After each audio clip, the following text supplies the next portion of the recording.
tube screamers were everywhere when I was touring, like in hardcore bands. Guys would play 5150s and they'd throw a tube screamer. I was like, that makes no sense to me. This is an amp that's capable of achieving levels of gain you don't even need. So why would you throw a tube screamer in front of it? Because the 5150 is scooped in the mids. Yeah, so there we go. So I'm saying, like, is there a relationship? Master class. I'm literally I'm asking for me. I'm asking, like, is there a relationship between in the tube screamer for different applications? So, like, you could say, like, if you're playing heavier forms of guitar, like, you're going to be more reliant on the gain structure of the tube screamer. If you're set it and forget it, you're focusing more on the tone of the tube screamer. Like, is there information there that you could give that would be helpful to people? Like with the G4, like sustain does something, but So that's an interesting question. Like talking about the way that the T4 is really interactive between the volume and the tone, and that's a really good point because the T4 will cover all kinds of ground. If you turn the gain, that's one of the first things that one of the first pieces of feedback. Josh Scott really wanted to try one out. He really wanted me to release that pedal, and then he checked one out, and he was like, my favorite thing about it is if you turn the gain all the way down, it sounds like a fuzz face. So the question is the interaction of the controls, and then also the interaction between the pedal and the amp that you're playing it through. So if you're playing it through a higher gain amp, and you're using the gain of that amp, then you want to lower the gain of the overdrive and use more level, more output, and bring up the tone a little bit, and then you're going to create more sustain without creating mush. If you push a bunch of clipping into an already clipping amp, at some point it's just going to start to mush out and lose its definition. It's not going to sound good.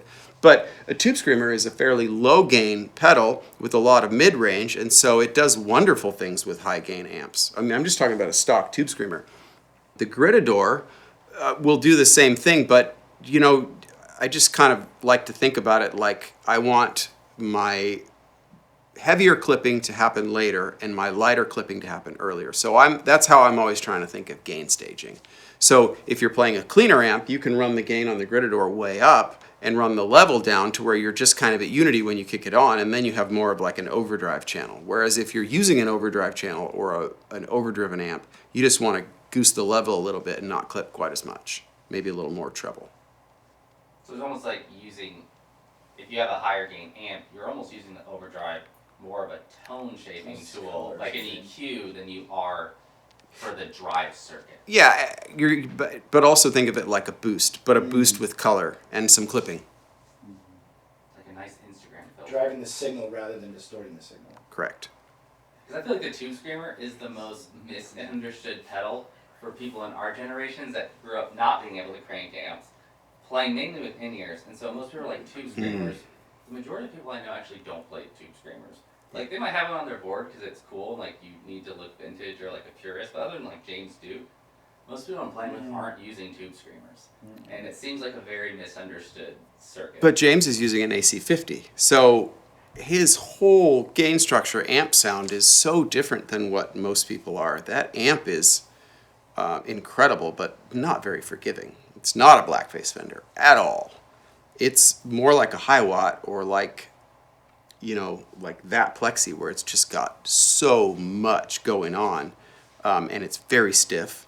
It reminds me of something Miley Cyrus said to me one time.